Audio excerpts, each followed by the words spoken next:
Humidigi, mais pourquoi? Pourquoi tu as fait ça?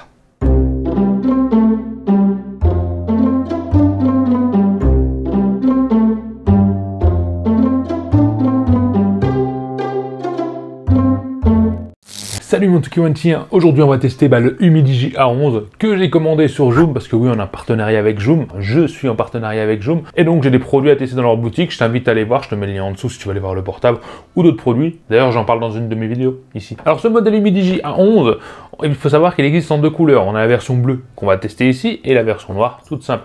Bon, on a deux modèles, on a la version 3 Go de RAM et 64 Go de stockage qui est autour des 100 € venant de Chine. Sur Joom, il est plus autour des 130 parce qu'il est livré d'Espagne, d'Allemagne, donc il est livré en 2 jours ou 3 jours. Pareil pour la version 4 Go de RAM et 128 Go de stockage, tu peux la trouver autour des 110 € en Chine, et sur Joom, il sera plus près des 160 € en livraison rapide, pareil d'Allemagne, si tu es intéressé. Bah allez, déballage. Bon, comme tu as pu le voir, la boîte est jaune, hein. Elle n'a rien de particulier, elle est un peu à la Realme, bon rien à ajouter quoi, c'est une boîte jaune. Alors directement à l'ouverture, tu vas tomber sur le smartphone, hein. Si on le regarde, il a l'air plutôt joli, en plus il est entouré d'une coque en silicone transparent. Elle est le bienvenu, c'est toujours ça, moi j'apprécie. Juste en dessous, on va tomber sur la pochette où tu auras la notice de démarrage, un peu comme tous les smartphones, avec l'extracteur de carte SIM. Et bien sûr, au fond de la boîte, on va tomber sur le chargeur qui lui est en 10 watts, donc on n'aura pas de charge rapide. Et avec ça, on va avoir le fil de chargement donc qui est en USB type C, mais en rouge, c'est plutôt joli, ça change un petit peu. Pour ce qui est du design de ce smartphone, alors c'est vrai que c'est un smartphone qui se coule, je l'appelle comme ça. On a une plaque en verre au dos bleu avec des reliefs, des reflets, c'est vraiment très joli, avec les écritures comme ça qui sont un tout petit peu en relief. Sur la partie haute, on va retrouver le module photo avec 3 caméras et donc le capteur thermique infrarouge pour la température.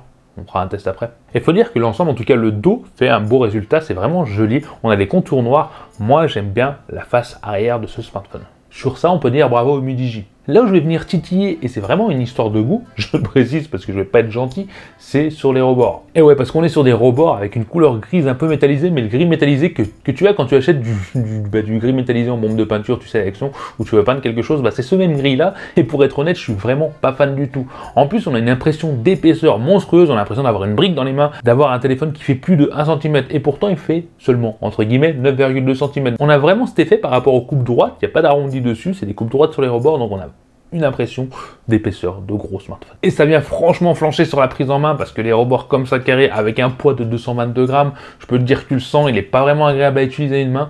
Ça commence à le faire, 222 grammes en plus. Ouais, non, là-dessus, ça m'a... Next.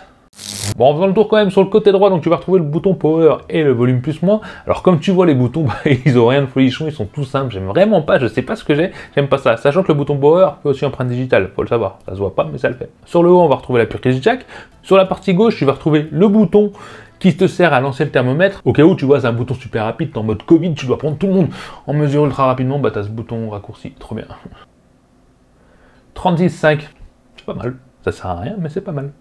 Sur la partie basse, on va retrouver donc le micro, la prise en USB type C et le haut-parleur. Et j'ai oublié de te parler du tiroir des cartes SIM parce que oui, tu peux mettre 2 nano SIM et une extension de mémoire avec une micro SD. Alors pour ce qui est des cartes SIM, il ne fait pas 5G pour le prix, faut pas rêver, mais on a bien toutes les bandes 4G et ça c'est quand même pas mal.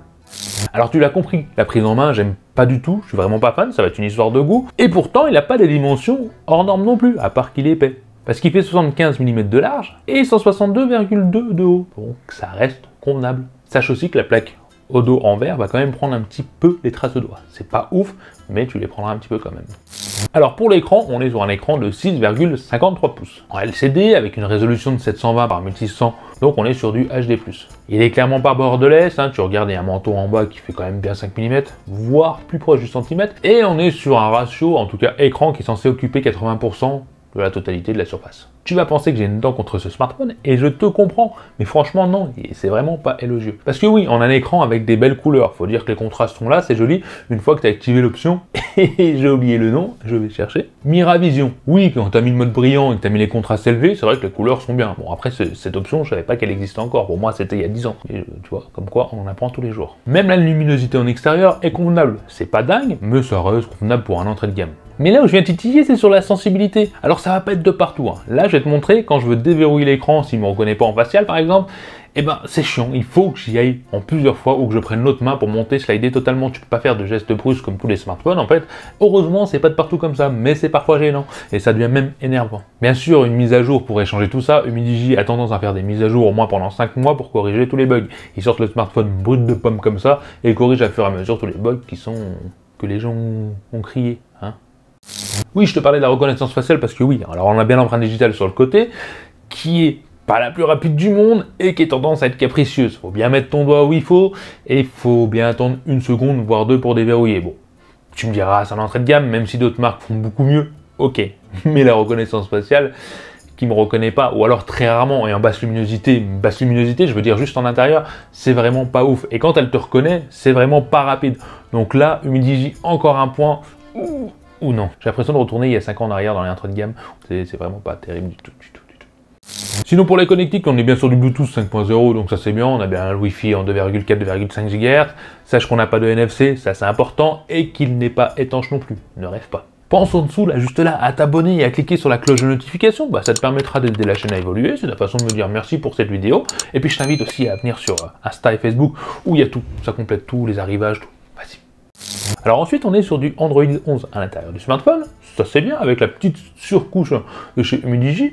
J'ai rien à trouver de spécial, je trouve ça plutôt bien, c'est simple, à part parfois quelques options en anglais, bon pour le bouton pour la programmation, ouais c'est pas dérangeant, c'est correct. Pour le processeur, on est sur le Mediatek donc Helio G25, qui est un processeur entrée de gamme, c'est pas le truc de ouf, ce qui est normal pour le tarif. Et au niveau du score en tutu, bah comme tu peux le voir, c'est pas dingue non plus, du 81 200 je crois. Allez, on va pas cracher dans la soupe, on est sur un smartphone qui coûte dans les 90 €. Et pourtant, multitâche, eh ben, il n'est pas extrêmement fluide. Alors tu pourras naviguer à peu près correctement, mais on va dire que tu fais 2 trucs en même temps, oublie un petit peu, tu fais un jeu et autre chose, oublie carrément, parce que oui, il va faire du multitâche, ça va peut-être venir des 3 Go de RAM à l'intérieur, je sais pas trop, en tout cas beaucoup de téléphones font mieux chez les grosses marques comme Xiaomi, Realme, etc. C'est pas extra, c'est clair. Pour les jeux, c'est pareil, alors il va faire tourner des jeux, hein, comme là tu peux le voir Alpha 9, mais il y aura quand même des ralentissements de temps en temps, ça n'empêche pas de jouer, mais ça peut gêner certains, bah, c'est à l'entrée de gamme, on va pas non plus trop lui en demander. Pareil pour Call of Duty, où là j'ai eu moins de ralentissement, j'ai pu jouer convenablement, sans problème, ça allait, voilà. Il fait tourner des jeux, c'est déjà bien. Pour ce qui est du son, alors on est sur un son simple en mono, on n'a pas de stéréo, et bah écoute.